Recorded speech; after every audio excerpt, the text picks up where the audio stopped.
Recently, I wrote one of these on being lost, and I've continued to think about this. And I've been encountering numerous instances of people being lost. I don't know if this is because I've had this on my mind and it acts as a kind of frame for what comes before me, or whether it's more simple than that, and there are just a huge number of people in this world who are lost. I saw a news report about a young man, 27 years old, an Army veteran who was apparently suffering from PTSD, and it doesn't seem as if he was able to get adequate treatment for his problem because on New Year's Day he jumped into a river and disappeared. 52 days later they found his body 13 miles away. That was someone who got lost.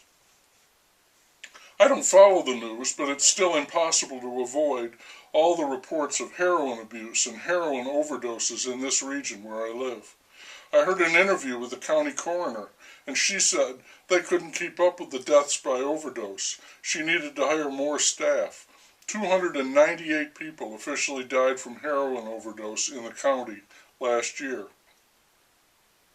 The local giant grocery store is now selling a drug which counteracts the effects of an overdose. This week there were 2 fatal auto accidents, both attributed to heroin addiction. People who are addicted to heroin are lost. I got lost myself, but not in such a terrible way. Mine was more of a technological disaster. I was uploading a video, which is kind of a tedious process, and I moved the arrow around the screen, idly checking things out, and this one icon read, when I landed on it, clear history. And I know that sometimes I get rid of old emails. They can pile up by the hundreds, and I will never reread them. So if I have a spare moment, I will delete a bunch of them, reducing the clutter on my computer. And I thought, hey, I can do the same thing with my viewing history. That too piles up, and I won't be going back to any of it. So I thought, this is a good thing. I'll do it. So I clicked on Clear History, and a little screen popped up with a flashing light, and below that it read, Clearing History. It took a minute or two, and when it was done, my video upload, which was also nearly completed, suddenly started beeping, and it read, Error, upload failed. I couldn't figure out what the error was, but I suspected for sure that it had something to do with my clearing the history. So I left the screen, and when I tried to get back to it, the computer did not recognize me. In clearing the history, I'd emptied out everything, including myself. I felt terrible about this. I wondered if everything was gone, including all the videos I'd uploaded over the course of several years. I wondered why the computer hadn't warned me about this, the way it does when you hit delete, and before it will delete it asks you, are you sure you want to do this? In this case, I hit a button, and it cleared my history and me as well. I was gone as far as my computer was concerned for about a week. I was lost. I couldn't do any work on it. It was frustrating. One of my sons was able to restore me in about 2 minutes, so the computer recognizes me again, and it didn't wipe out all the videos.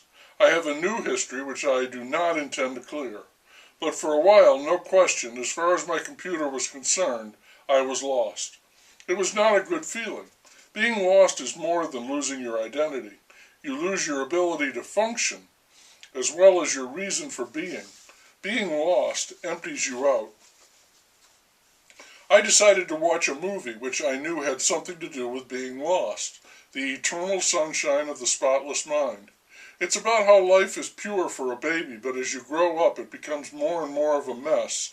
So this company offers a service where you can erase or effectively lose parts of your life, the memory of it, that didn't work out so well.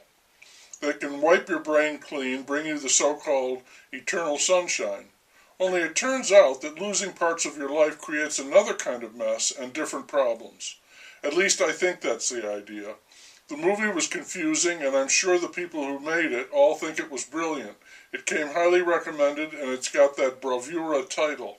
Rotten Tomatoes loved it, gave it a 94, called it smart and heartfelt, but I thought it was irritating, and I shut it off about a half hour before the end because I couldn't take any more of it.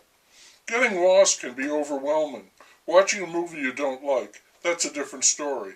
You can just walk away. I did, and I found it positively liberating.